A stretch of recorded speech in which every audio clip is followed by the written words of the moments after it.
శ్రోతలందరికీ నా నమస్కారం. కథా ప్రయాణంలోని పాటల పల్లకి శీర్షికకు స్వాగతం. నేను మీ అనసూయ. ఈ ఆదివారం నాడు పాటల పల్లకి కింద మనం ప్రస్తావించుకునే పాట 1959వ సంవత్సరంలో విడుదలైన ఇల్లరికం చిత్రం నుంచి నిలువవే వాలు కనులదాన వయారి హంస నడకదాన అనే పాట యొక్క విశేషాల గురించి. ఈ ఇల్లరికం చిత్రం ప్రసాద్ ఆర్ట్ పిక్చర్స్ వారి పతాకం నుంచి విడుదలైంది. బహుళ జనాదరణ పొంది నేటికి సజీవంగా నిలిచిపోయిన ఈ పాట ఈ రకంగా సాగుతుంది. నిలువవే వాలు కనులదాన వయారి హంస నడకదాన, నీ నడకలో హొయలున్నవే చానా, నువ్వు కులుకుతు గలగల నడుస్తూ ఉంటే నిలువదే నా మనసు, ఓ లలనా అది నీకే తెలుసు. నిలువవే వాలు కనులదాన వయారి హంస నడకదాన,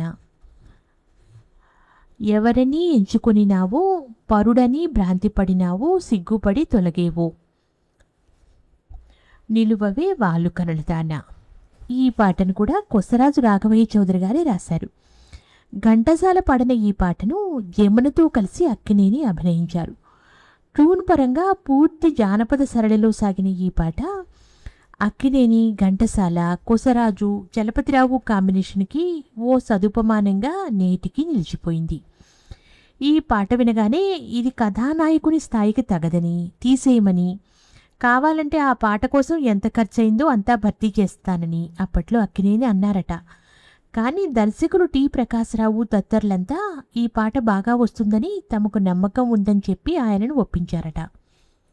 సినిమా పూర్తయిన తర్వాత రిలీజ్ అయ్యేలోగా కొన్ని ప్రివ్యూలు చేయడం జరిగింది. ఎవరెవరు వచ్చారు, సినిమా ఎలా ఉందన్నారు అని తెలుసుకుంటూ ఉండగా తన సతీమణి అన్నపూర్ణ 3 సార్లు వచ్చి చూసినట్టు తెలిసిందట అక్కినేనికి.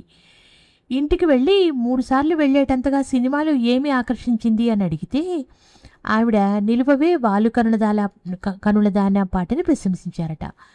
తీసుకునే నిర్ణయాలు తిరిగి పరిశీలించుకుని అవసరమైతే మార్చుకునే తన తత్వానికి ఆనాటి ఆ సంఘటన, ఆ పాట విజయం ఎంతగానో ఉపకరించింది అని స్వయంగా అక్కినేని ఎన్నో సభలలో చెప్పేవారు.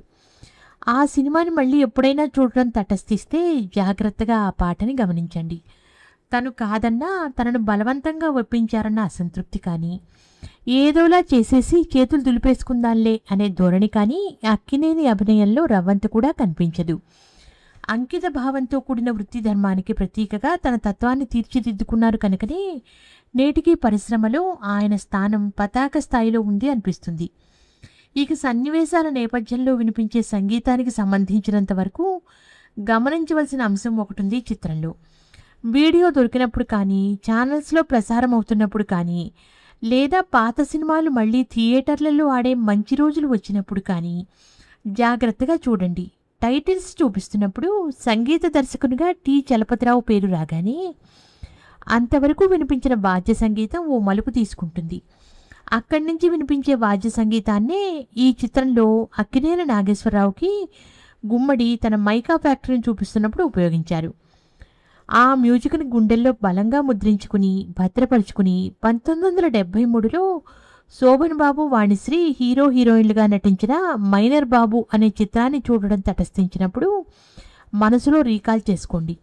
ఈ మైనర్ బాబు చిత్రంలో శోభన్ బాబు ఓ ఫ్యాక్టరీలో పనిచేస్తున్నట్టుగా ఎస్టాబ్లిష్ చేసే సన్నివేశాల్లో తిరిగి అదే వాద్య సంగీతాన్ని ఉపయోగించినట్లు అర్థమైతే ఆ అనుభూతి భలే థ్రిల్లింగ్గా ఉంటుంది.